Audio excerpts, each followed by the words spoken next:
Hello everyone, कैसे हैं बच्चों आप सभी। और हमारा 12th क्लास एनसीईआरटी चल रहा है, हिस्ट्री का फर्स्ट पार्ट। तो उसी फर्स्ट चैप्टर को हम कंटिन्यू करते हैं। कल जो है वीडियो नहीं बन पाई, उसके लिए मैं माफ़ी चाहूँगी आप लोगों से।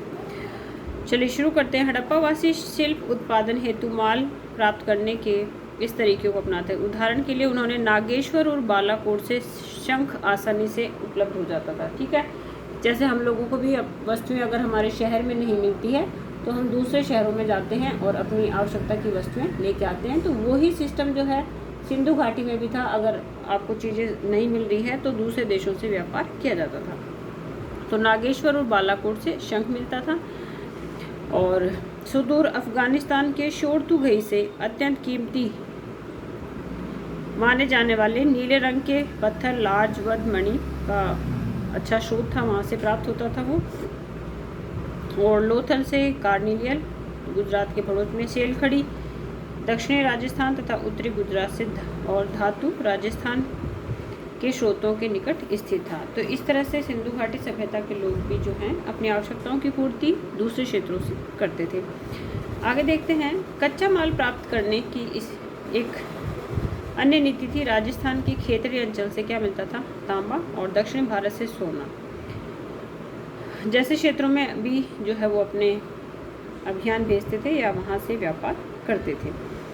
इन अभियानों के माध्यम से स्थानीय समुदाय के साथ संपर्क स्थापित हुआ और इन इलाकों में यदाकदा मिलने वाली हड़प्पाई परावस्तुएं ऐसे संपर्कों का संकेत करती हैं। भाई हम एक स्थान से दूसरे स्थान पे संपर्क में आते हैं तो हम आपस में एक दूसरे की चीज़ों को, पहनावे को, खाने पीने को हम शेयर करते हैं। तो हम भी उन्हीं लोगों के वंशज हैं कहीं ना कहीं। ठीक है, तो जैसे हम लोग शेयर करते हैं तो वो लोग भी शेयर करते थे और उस शेयरिंग में कुछ चीज़ें वहाँ छूट जाती थी और उन लोगों की यहाँ रह जाती थी। तो जब उत्खनन हुआ तो उससे पता चला कि इन दोनों क्षेत्रों में आपस में संबंध था। इन इलाकों में यदाकदा मिलने वाली हड़प्पाई पुरावस्तुएं ऐसे संपर्कों के संकेतक हैं। खेतड़ी क्षेत्र में मिले साक्ष्यों को पुरातत्वविदों ने गणेश्वर जोधापुरा संस्कृति का नाम दिया। देखिए, खेतड़ी का जो मिला है समान साक्ष्य, उन्हें क्या नाम दिया गया है? गणेश्वर जोधापुरा संस्कृति का नाम दिया गया है।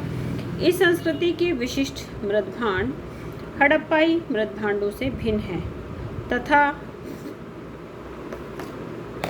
यहाँ तांबे की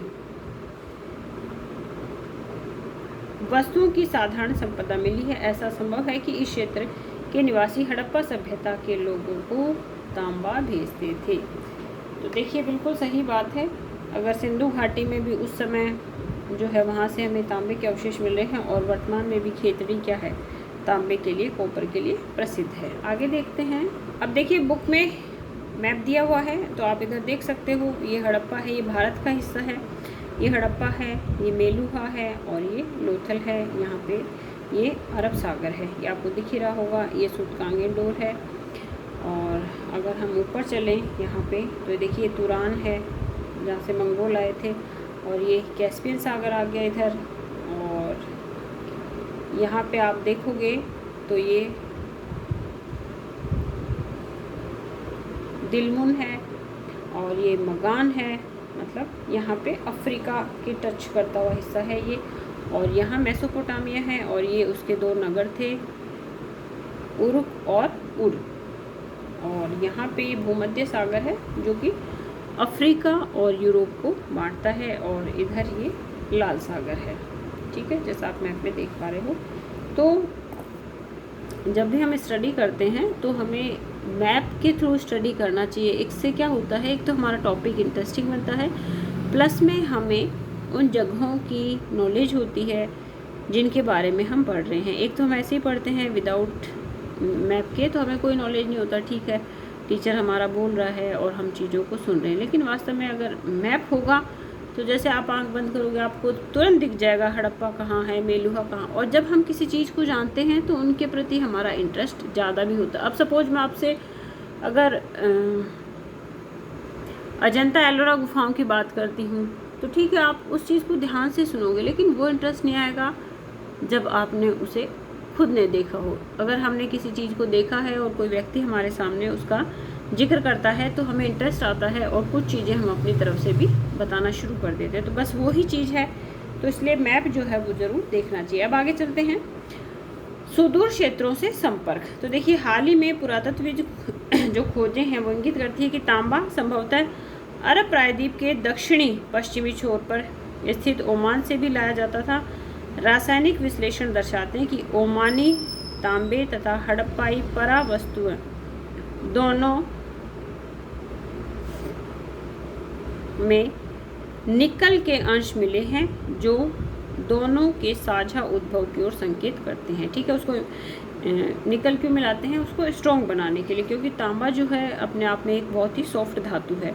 अर्थात एक बड़ा हड़प्पाई मर्तमान जिसके ऊपर काली मिट्टी की एक मोटी परत चढ़ाई गई थी ओमानी स्थलों से मिली है, और ऐसी मोटी परतें तरल पदार्थों के रिसाव को रोकती हैं।